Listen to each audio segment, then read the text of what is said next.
We'll start the class with the 3 Oms. Om.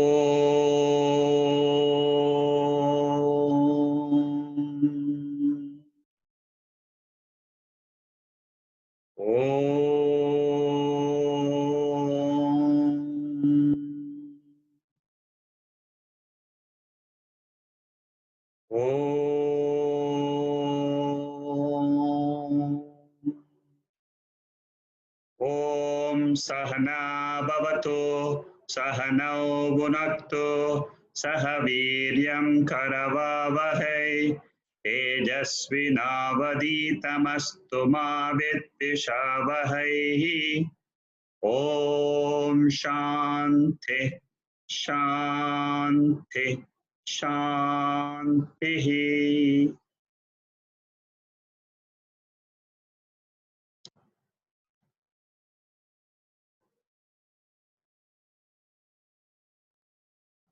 So I will start a new text. It's called Drg Drishya Viveka. But before going into the proper text, I want to just give you a broad outlook of what text do we normally cover in our study, in the spiritual study. The normal texts are called as Prasthana Trayam.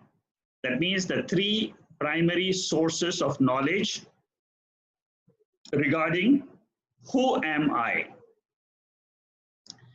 The 3 sources in Sanskrit are called as Shruti Prasthanam, then Smriti Prasthanam, and then third is Nyaya Prasthanam. Shruti means the Upanishads, which are revealed by the Rishis. Rishis are basically people who have got some Shakti in their mind, who have seen some mantras in their meditation. And then they have left those mantras for the human beings.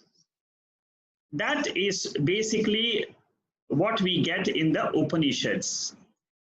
There is no author known for those texts. And when we study that, generally we call that as Jnana Yoga. Then there is another text which is not unknown author, but written by human beings, like Veda Vyasa, and that is basically Bhagavad-Gita or Bhagavatam. These are all texts which have been written, and there are known authors for them. And Bhagavad-Gita, as you all know, is a part of the Mahabharatam, which is called as a Itihasa.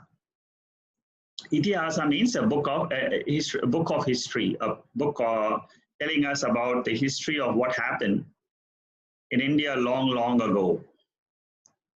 Now, Bhagavad-Gita basically is a text which reveals the methodology of how to get this spiritual knowledge. It focuses more on Karma Yoga and Upasana Yoga, which generally we don't find in other texts like in the Upanishads.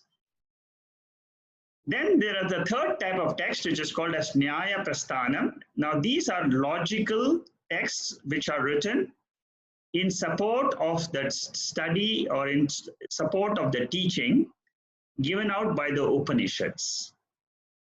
There's a very famous sutra called as Brahma Sutra, which is written by Veda Vyasa. And this is what generally people study as a text for logical understanding of the spiritual science. So broadly, these are the 3 main categories of texts which we study under the spiritual program. Then there are other texts which are written by acharyas. Acharyas means teachers, who have written textbooks to help them in study of these 3 primary sources. They are of two types. One is one which gives us the bird's eye view of the entire spiritual study, and the second is the specific topic which is blown up. Under the bird's eye view, the textbooks which are covered are Tattva Bodha, which we have all studied, Vivek Chudamani, which we are studying on the Wednesday class right now, Vedanta Sara, Sarva Vedanta Siddhanta. These are the other two texts. In the bird's eye view, there are basically topics which are covered are Jiva, means who am I, the individual. Then Jagat means what is this world I'm experiencing. Then Ishvara means who is the creator of this world. These are the topics. Then the next three topics are Bandha. Bandha means bondage. Why do I feel limited in this body? Why do I feel that I am bound into this body? That is analyzed. Then moksha. Moksha means freedom from this sense of limitation, that I'm limited to this body, I'm limited by the powers of the mind, I'm limited by the powers of the body, and so on. Then the sixth topic is the sadhanas. Sadhanas means what are the means of getting out of this bondage. These topics are very, very well detailed in a very detailed fashion, discussed in the text called as Vivek Chudamani.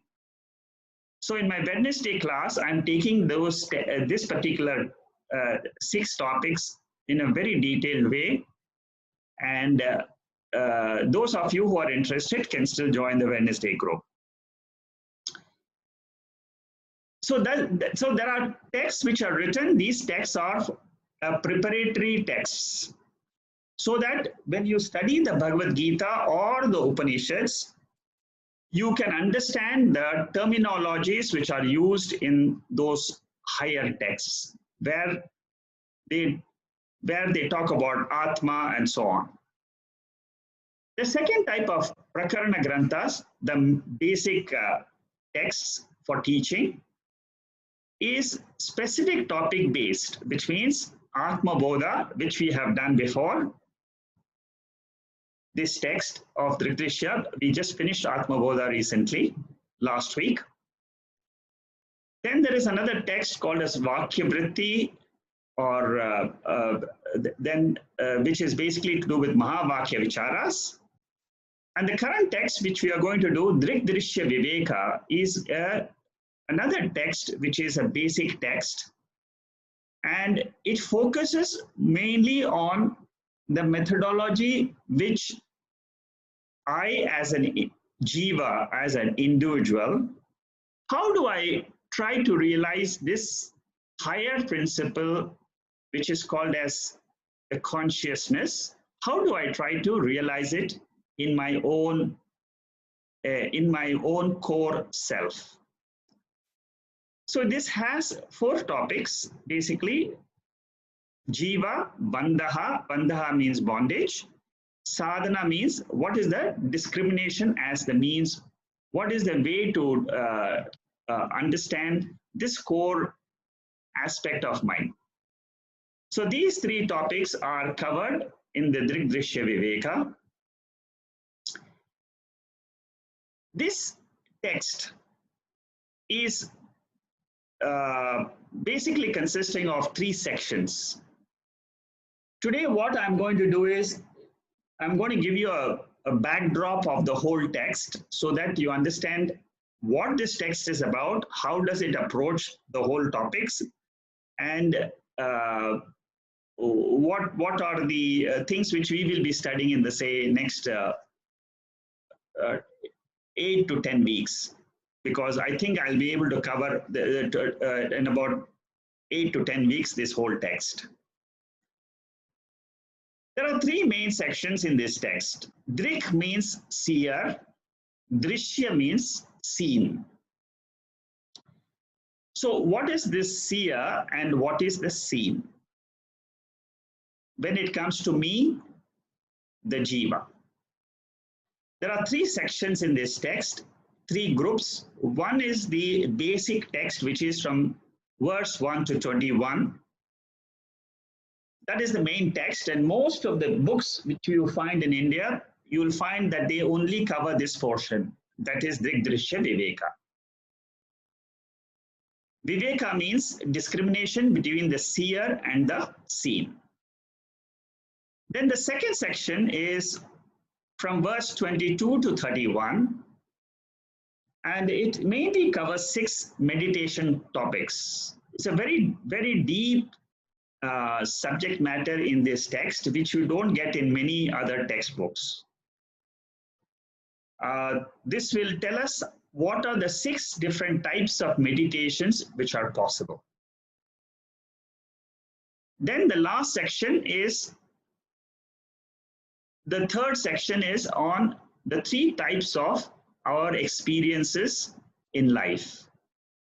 The 3 jivas. 3 jivas means the 3 levels of consciousness which we experience. One is in the transactional field, another in the dream field, and the third one in the basic Arthma field. 3 levels in which we live our life. Very interesting book, and as we go across, you will find that each of these sections are very beautifully designed so that we are clear when we say I am Atma.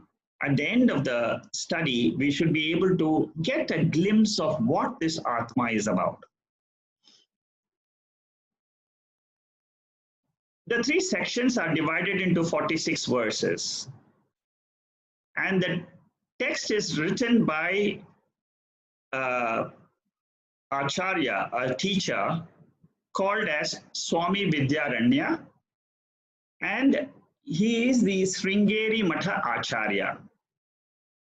Shankaracharya has established different centers for teaching, and one of the primary centers is located in Sringeri in South India, and the first teacher, the first Acharya was Swami Vidyaranya. He has written a very beautiful text also called as Panchadasi. I plan to cover Panchadasi in my Wednesday class in about 2 months' time. Now, coming to these 46 verses, they are broken up into 5 topics. Topics 1, first topic is about the 3 types of seer. It will tell us what are the 3 seers which is there in us. Then the second topic is about how are these seers, that means how are they formed and what are their functions.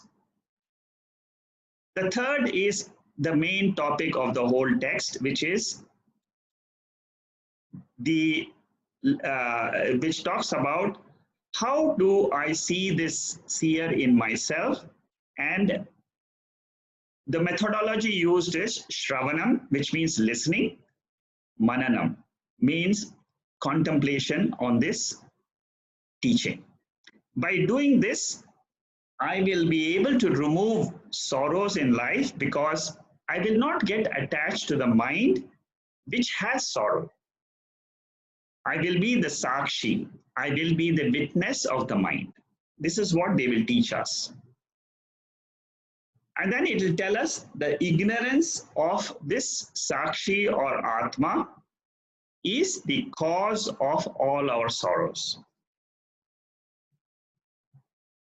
Topic 4 is, I said before, is Vedantic Meditation, which is from 22 to 31. And the last portion is the summary, which is the 3 levels of consciousness. The first topic is talking about 3 types of seers. I'm going to give you a bird's eye view of the whole text now from verse number 1 to verse number 46. So the 3 types of seers, what are the seers in our body? Number one, the sense organ is the first seer. And it sees what? It sees the world of objects. For the sense organ, the world is the seen. Then the second level of seer in us is the mind. And what does it see? It sees the sense organs. The powers which are there in all the 5 sense organs are seen by the mind. Then, what is the deeper level of the seer? The deeper level of the seer is the consciousness, the sakshi, the witness, the Arthma, which is what? What does it see? It sees the functions of the mind. This is a very beautiful way in which one can go deeper and deeper into oneself. Understanding this basic structure of this human being, how God created this human being and how does the human being function in this world is what is explained in these 3 seers. Then we go and analyze the 3 seers a little bit deeper. There are 2 things. One is the world, another is the seer, the basic seer, which is the consciousness. In the left-hand side, you will find that the world is always the seen. And the consciousness in us, the Atma in us, is always the seer. So there is an absolutely seen, which is the world, always seen. Whenever I get up in the morning, I see the world. The world does not become the seer. Now, the same thing, let's look at the consciousness. Consciousness is always the seer, it never becomes the seen. So there is an absolute seen and absolute seer. What about the other 2 seers now, which is the mind and the sense organs? They are called as Drishyam. They are called as seen. And why they are called as relative seers or relative seens means they are acting both, they are playing double role. The mind with respect to the consciousness is the seen. The mind with respect to the sense organs is the seer. So the mind plays a dual role. Similarly, the sense organs with respect to the world are the seer. The sense organs with respect to the mind are the seen. So this fundamental aspect of how this body is created in this universe and how does it function helps us to understand a deeper concept of the principle of consciousness in all of us. So in 5 verses, the author gives this full description of these 3 types of seers. From verse 6 to 12, he talks about how are these formed and how do they function. The first one is the absolute seer, which is called as the consciousness in us, or it is also called as the sakshi. Sakshi means it is only a witness. One thing we should always understand is this sakshi or consciousness is never created, never formed. It always exists, and that is the beauty of this consciousness. And unless until we know this fact that it is eternal and it always illumines the mind, then only we'll understand what is the role of this consciousness in our life. Mind alone is the object of consciousness, and mind is illumined by the presence of consciousness. It's always there. So when you, how do you differentiate between the mind and the consciousness? The mind wakes up during the waking state and it goes to sleep during the sleep state. But consciousness is always present. This is how we discriminate. This function of the mind is to get manifest and unmanifest. But the function of consciousness is it's always there, it always exists. This discrimination between the mind and the consciousness we must understand, so that we clearly know that it is an consciousness is awareness principle. It is distinctly different than the mind. Mind is matter. Consciousness is the spiritual aspect of us.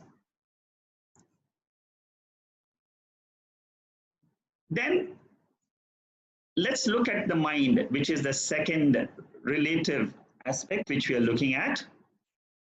The mind is borrowing the light of consciousness. Like the sun is always there, it is illuminating the earth, it never goes to sleep.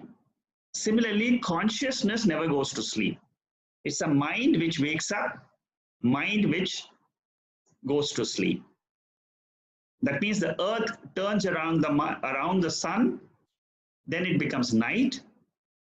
Similarly, the mind goes to sleep at night. The earth turns around the sun. Sun is like the consciousness. And then it becomes day for us, and then we are woken up, and then we see the world. Mind is a changing illuminator, which means it illumines the sense organs temporarily during the waking state, and then when the mind goes to sleep, that illuminating function of the mind goes away, and then the sense organs also are not functional. So mind is a seer with reference to the sense organs. That means when I wake up in the morning, my mind is a seer and it wakes up the sense powers in us. And once the sense powers, the indriyas are woken up, then the sense organs, they get the power to see the sense objects. But this mind is seen with reference to consciousness. Why do we say it is seen? Because I know I am aware of my passions in life. I'm aware of my emotions, of anger, of love, of compassion. I'm aware of these. So these emotions and thoughts, especially thoughts, they are aware by whom? They are aware by the consciousness principle in us. Then we come to the third level, which is the sense organs. The sense organs, they borrow consciousness from the mind. That means the mind borrows the consciousness from Atma, and then the mind is a lender of consciousness to the sense organs. And then what happens? The sense organs illumine the world. So this is how we must understand the knowledge takes place in us, the knowledge of the world. So the sense organs are the seer with respect to the world. They see this world and they are seen by what? They are seen by the mind. Whenever we say sense organs, it all includes all the 5 sense organs. The eyes, they bring the form and colors. The ears, they bring the sound. They're all the Drishyam, they're all the seen. Then the touch by the skin. The smell is from the nose, and the taste is also from the tongue. These are the 5 seen. They are the objects They are they have sense objects, and then they are the five sense organs in our body. So far we have seen that this universe consists of the consciousness, the mind, the sense organs, and the sense objects. And this is again to summarize that consciousness is always the seer, the world is always the seen, the mind is a seer with reference to sense organs, and the mind is seen by consciousness. The sense organs are the seer with reference to the world, and they are seen with reference to the mind. These are very simple things.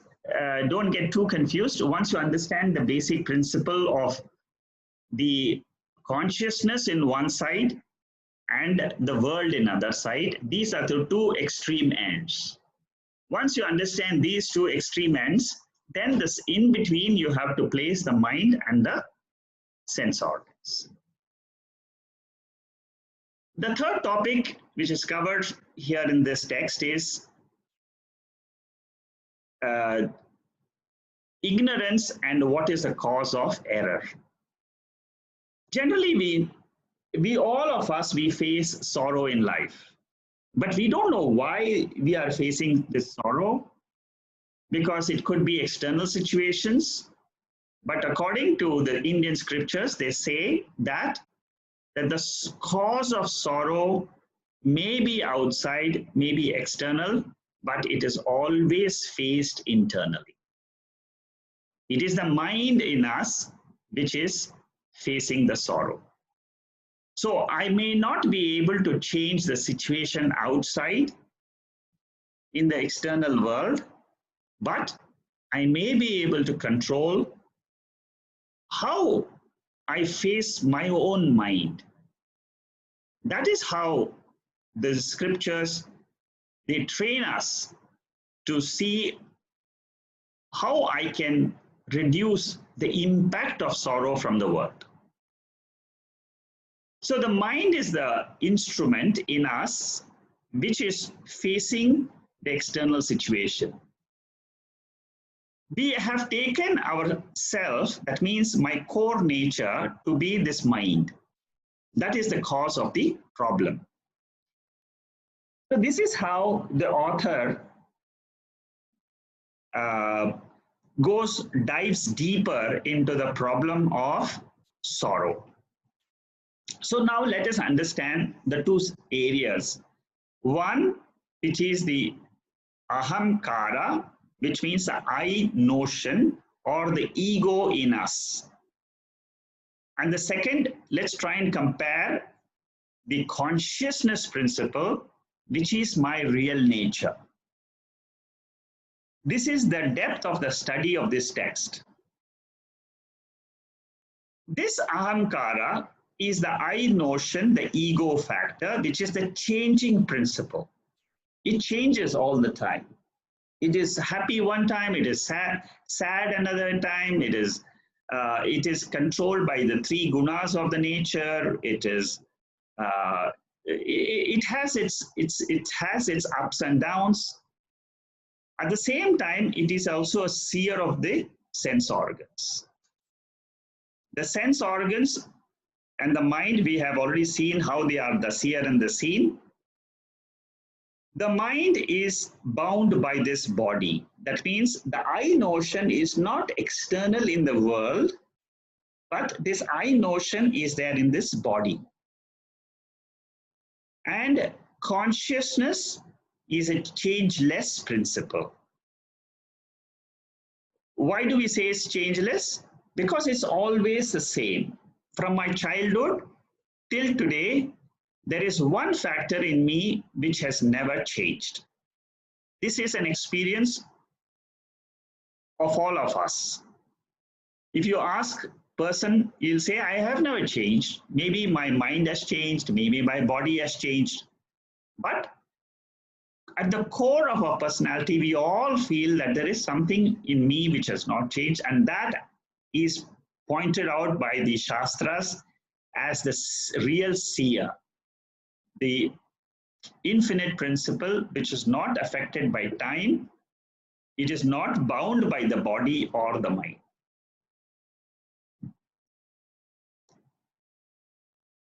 Then the next factor we have to understand is this consciousness is ever free from sorrow, but the mind is never free from sorrow.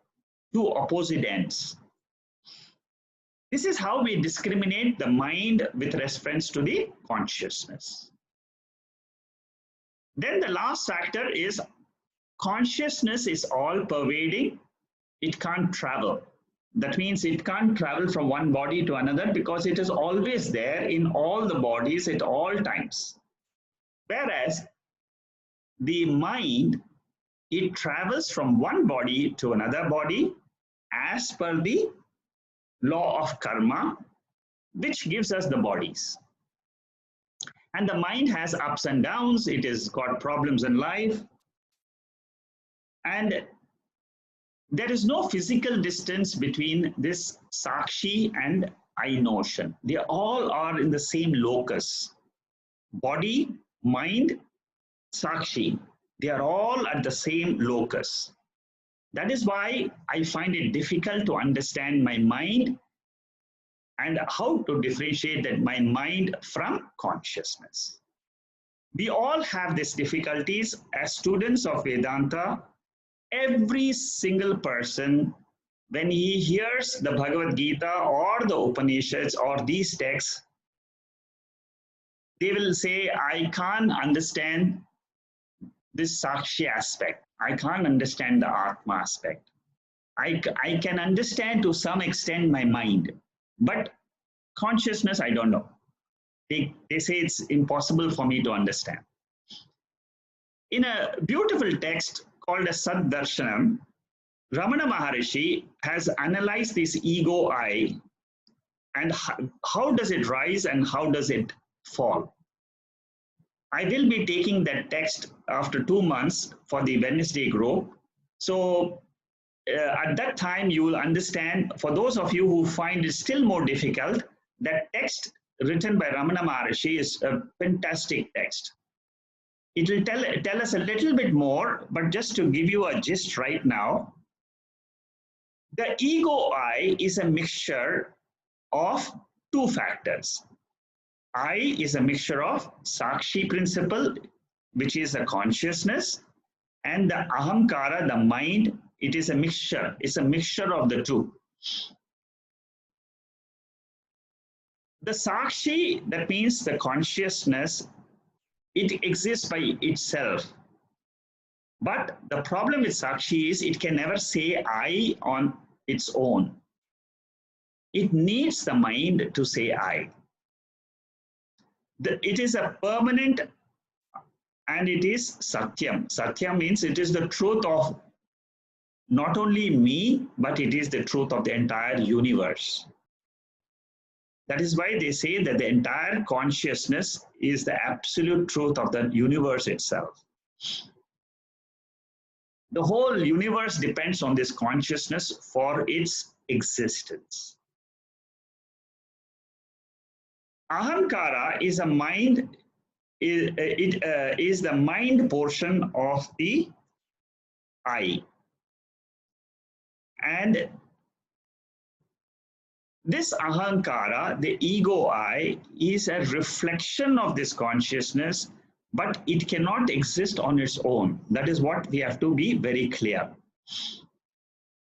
These are explained in advanced text a little bit more deeply, but here the main thing we should understand is that this Ahamkara is a temporary I.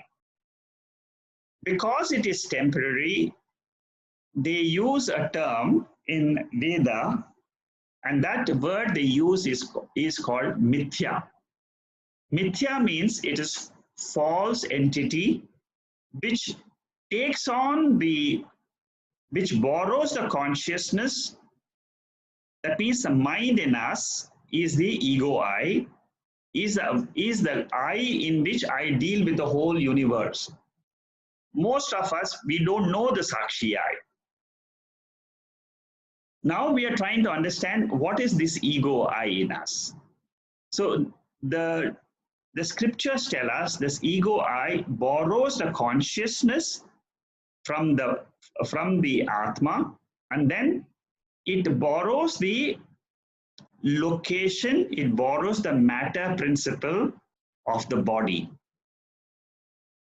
And then this is the factor which is there in us, this joint factor, that means consciousness and the matter principle, together they form the I. So usually in our transactions, we say, I go to office, I get up, I take a bath, I walk, I run. That I is basically this ego I. And that I is a mixture. So we are dissecting that I into two. What is that consciousness, that one part which doesn't change, and what is that part which keeps on changing? The part which keeps on changing is the body aspect and the mind aspect, which are the matter principles. And what doesn't change is the consciousness principle in that I. What is a real problem in life? Our problem is we are ignorant that this I is a mixture. That's the first thing we should realize. And we have not been able to understand how to separate the consciousness aspect from the Atma aspect, from the body and mind aspect, which is called as ahamkara. So therefore, this ignorance about the Sakshi is called as this self-ignorance in all of us. This is called as the Arthma Agyanam. I don't know this consciousness can exist by itself, like in sleep, we don't experience this body, we don't experience the mind, we don't experience the world, but nobody denies that they don't exist. And what exists at the time of sleep is this pure consciousness, which in some of the Upanishads, they call it as the real I. The I without the body, mind, and the world. That is the definition of pure consciousness. The real seer in us, which is the life principle in us. It lends the life principle to the mind as soon as it wakes up. Again, it withdraws the life principle from the mind when the mind goes to sleep. So due to the false identification that we are this body or mind, we say we are suffering in life. This ahamkara alone is suffering in waking and dream, but never the sakshi. The moment I come to realize this sakshi, this pure I, which can exist by itself, and in which there is no world, then what happens is I am sheltered by sakshi all the time. And then anytime I face problems in life, I can say boldly to myself, not to the world. This is a pure knowledge about us to ourselves, and say, I am the sakshi. Nothing is going to affect me, the sakshi. I always live. I'm eternal. I'm immortal. That is all is the teaching from the Upanishads. Whereas the ahamkara struggle is what? It's unpredictable, it's uncontrollable. The mind can come out with so many problems. It imagines problems. Sometimes it gets deluded. So that is never under my control, because the mind is under the control of the prarabdha, law of karma. There is a law of karma which is happening, which controls the body as well as the mind. But I, the Atma, am not controlled by the law of karma. The ahamkara, the ego I, is the nitya samsari. It is an eternal entity which is having to struggle with the merits and the demerits in our life. It reacts with the world, and then it is formed because of the previous impressions which are there in the in our Karana Sharira. For those of you who have done the Tattva Bodha will know Karana Shariram is another subtlest aspect of our personality. So even if there is one portion which is fructified, I'm talking about the law of karma now. Even if some portion is fructified in this birth, but there will be something which will be left over in the Sanchita bag. Therefore, new bodies keep on coming, and this ahankara, the ego I, keeps on taking body after body so that it can exhaust the merit and the demerit in its account. So what is samsara? What is sorrow? It is ignorance plus wrong identification.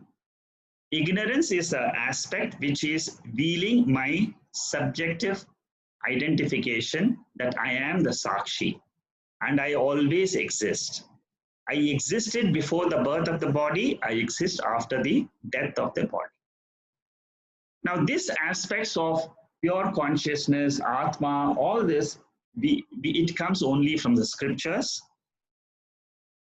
Whether Sakshi, whether consciousness exists, what we can say it exists during my lifetime, but after the body dies, I am not sure whether this consciousness survives, whether I survive.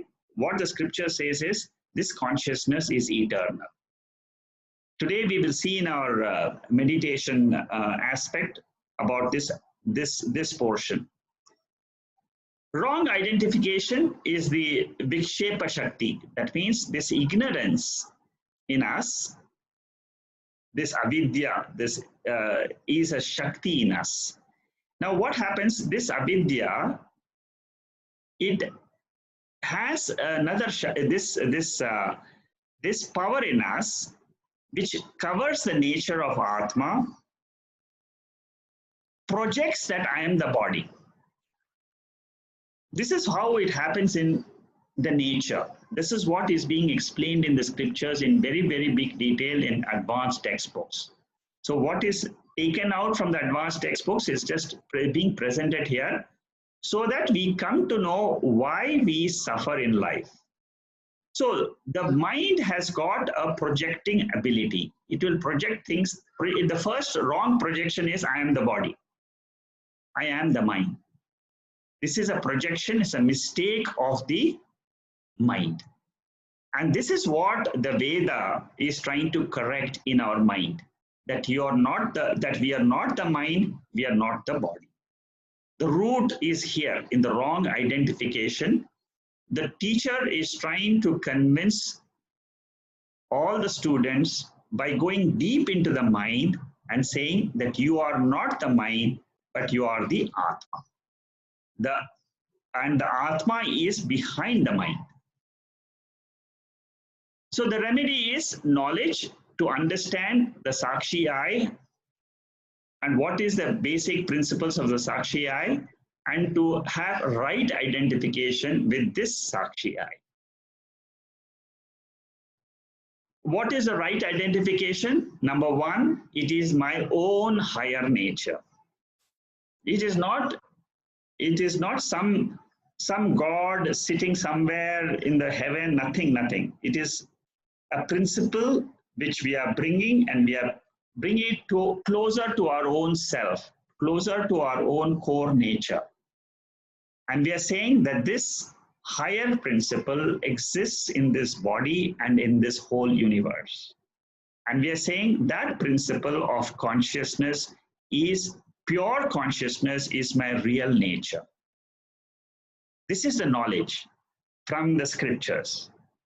And it is given only from the scriptures, and we have to take the scriptures like the eyes. Like the eyes, we are able to see the world, and we say, whatever I see is knowledge. Similarly, whatever the scriptures are telling us about the consciousness, we have to believe that it is the truth till we are able to convincingly say, yes, it is the truth. And the Shastras, by the study of these scriptures, it will only enable us gradually to get this conviction that I am the consciousness principle, awareness principle. And this is the permanent part of me. It is also called as, this consciousness is also called as Turiyam in Mandukya Upanishad. One aspect of this consciousness we should always remember is I exist independent of the body. Very important principle to own up this consciousness is I exist without the body as I exist in my sleep state. The sleep state is just an example, is a sample given to us for our own experience that the pure I is not dependent on the body, is not dependent on the mind, whereas the body and mind are dependent on this consciousness. So intellectually, I have to dissect this I as pure I and the lower I. Once I claim this pure I as Atma, as my own nature, then I can have the joy of freedom while living now itself, that I am that pure consciousness, I am ever present, and I am immortal by nature because this consciousness is not affected by time principle. In our sleep state, there is no time experienced by us. So whatever I am in my sleep state is not affected by time. Whereas in the waking and the dream, there is time. Time affects the body, time affects the mind. And then we conduct all our transactions within time, within the time-space relativity. But this consciousness we are talking about is beyond space, beyond time. It's always existing. Ahamkara, the lower nature, is the mind and the body. That is always called as Drishyam. Drishyam means seen. And it is also called as Anatma. And how do we experience this body and mind? It is like a dress I wear.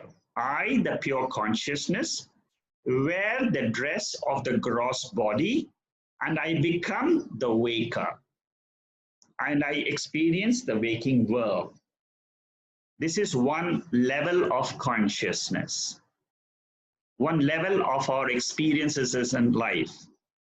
Then the second level of experiences or consciousness is I, the consciousness, wear a temporary dress, and then I only experience my subtle body, which is the mind, in my dream state.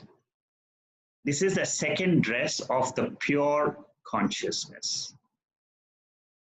When I am not wearing these two dresses of the gross body or the subtle body, I remain in a third body. It is called as the causal body. That causal body is always resting. It is causal body. It is called ignorance. It has ignorance. It has a mass of ignorance in it. This causal body is the root cause of the waking and the dream states. It springs, it projects the waking and the dream state. But the third state is also a matter principle, like the gross body, subtle body. The causal body is the subtlest matter principle of my own nature. And who am I, who is without the dress of these three dresses of the three bodies? So in the causal body, I experience a world of nothingness, a world of blankness, in which I say, I don't know whether I am there, whether the world is there, I am totally blank. That is why it is called as a state of ignorance.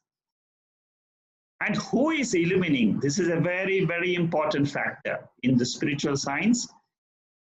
Who is the witness of this ignorant state? I am the witness of that ignorant state. I, the consciousness. I, the Turiyam Atma. I, the substratum of the three states. I am without the three dresses. That is my real state. That is the Atma. So if I can claim that Atma, the pure state, awareness state, the seer, the Drg, this is the core of the spiritual science, that Atma is beyond the three states, it's beyond the three bodies. That is what is the real seer. That is the awareness principle. If that is the awareness principle, can time affect it? No. Can lightning affect it? No. Can the five elements affect Atma? No. It can't, Atma can't be burned. It can't be wet by the air. It can't be by the rain. It can't be blown by the wind. It is a principle which is the core of my personality. In the Bhagavad-Gita, from verse 12 to 25, the chapter 2, you will find all the descriptions matching with this Atma. If you know that this is how I need to dissect myself. This is how Atma is illumined by the scriptures. All the verses in that Gita portion, Atma portion from chapter 2, verse 12 to 25, all talk about this Atma. You can go and study these verses and then apply every single verse. You'll be able to apply to this Atma if you understand that this is what Atma means. So the remedy is convert the ahankara, that means the ego I, which is a vesham. Vesham means a dress. I put on the dress of either a father or a husband or a wife or a mother or a sister, or whenever the brother is there, I'm in front of me, I become a sister. If when a son is there in front of me, I become a mother or a father. So this relative nature of the mind of the ego I is not my real life. It is a drama. It's going on in the world. And why is this drama going on? Because of law of karma. That's all.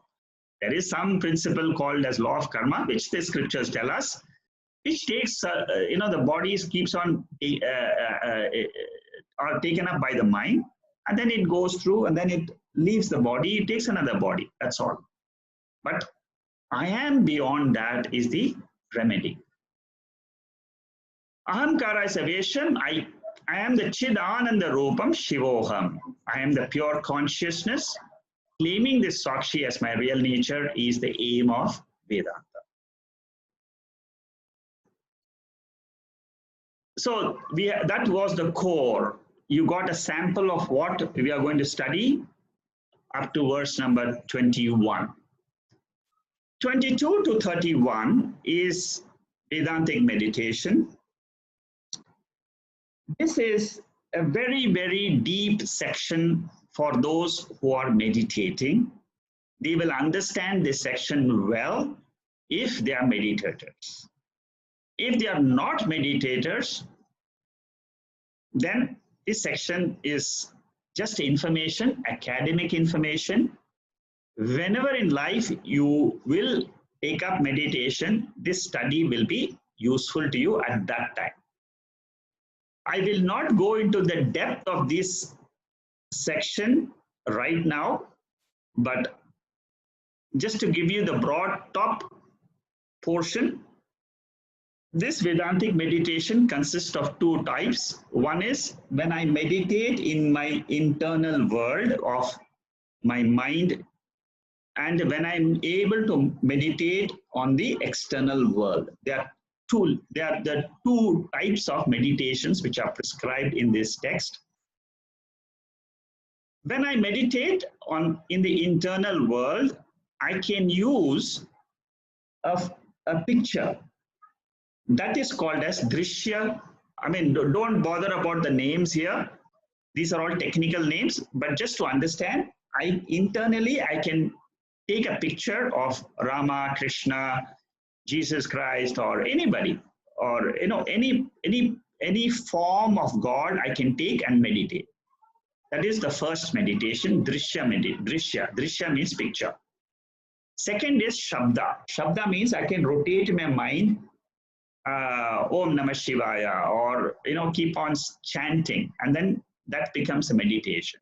Simple, Aham Brahmasmi, or any Devi, Om Namo Narayan, any name of God can be used for meditation. That is called as the second Shabda meditation, sound, based on sound. You can meditate on Om.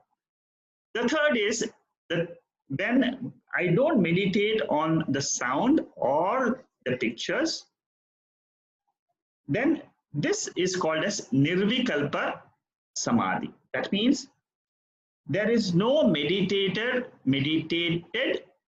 or the meditating instrument. This is the aspect which is prescribed by the Vedanta. Here what it means is that I claim myself as that consciousness. That's all. This is the third level of meditation. Internally, when I do it, that forms one type of meditation, which is the internal world meditation. Internal means it is inside the mind. The same thing I can do outside also. When I look at the objects outside, I can say that all these objects have got something in common. And what is that? They are all existing. So there is existence principle in a chair, tumbler, telephone, exists. Everything exists. I say the world exists. So I remove the objects and I just look at the existence part. That is called as the Drishya part. Fourth type of meditation. Then I use that this existence is not related to the world, but it is a separate aspect of the world. So I say it is asangoham. So when I use a word connected with the external world, referring to the existence part, and I say it's pure, its existence is pure, it's always there, nitya, then it is called as meditation with sound based on the external world. The last one is the final one, when we say that this mind dwells on the pure existence alone. Like in the internal world, it was dwelling on the pure consciousness. In the external world, it dwells on the pure existence part. So there are three types in the internal world, three types in the external world.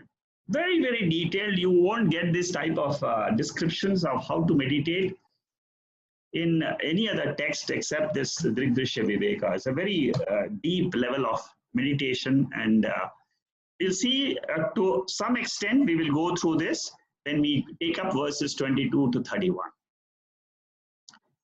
The last portion of this Drg Drishya Viveka is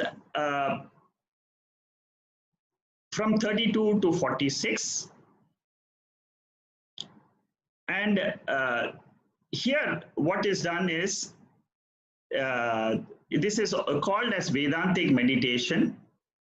And in the internal world, we take up the pure meditation of consciousness as beyond the three bodies, is beyond the three states, and then we purely say, I am this Drik, I am this Seer. This is the Vedantic meditation, which we have been doing in the last 10 sessions, also in my meditation classes. And what do we say about the external world? So this internal world is called as the Paramarthika Satyam. That means this consciousness is the highest reality. Whereas the world in which I see the objects or the dream in which I see the dream objects. They both are called as mithya, they are called as appearance, and they are called as drishyam, the seen. So the world becomes seen, and they are of a lower order of reality.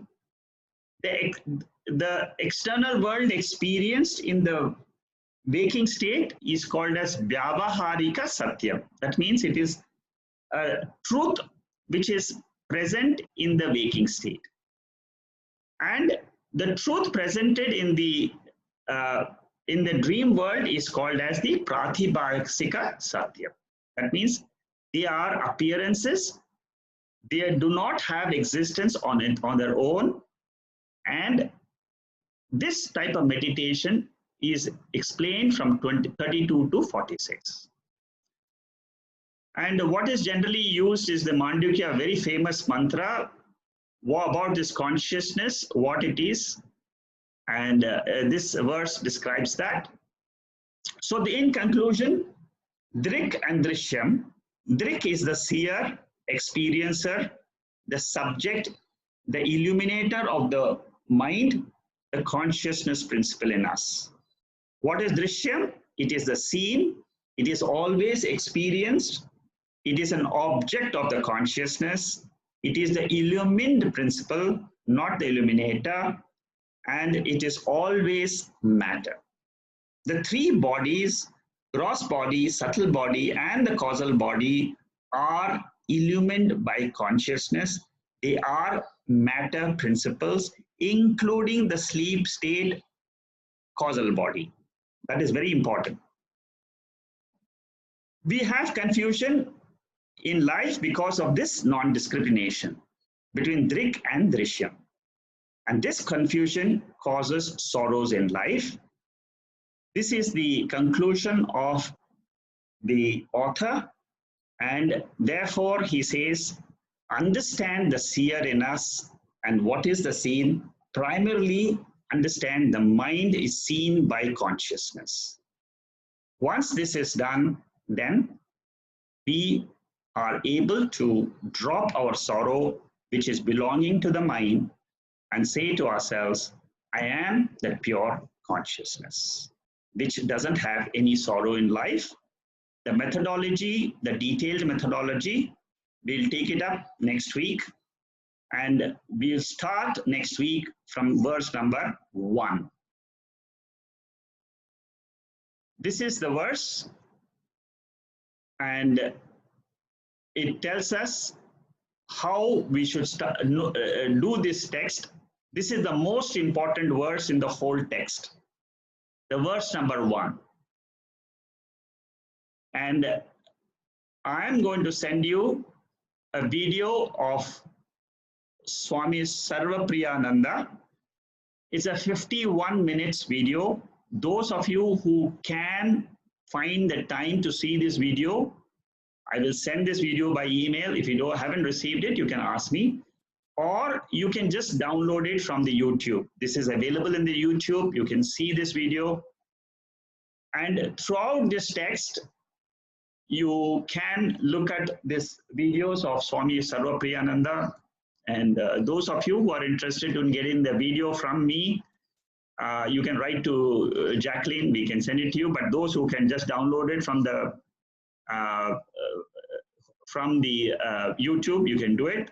So all these verses, there is a video of Swami Sarvapriyananda. He is a great master in Vedanta and a good teacher. He is from New York in the Ramakrishna Mission.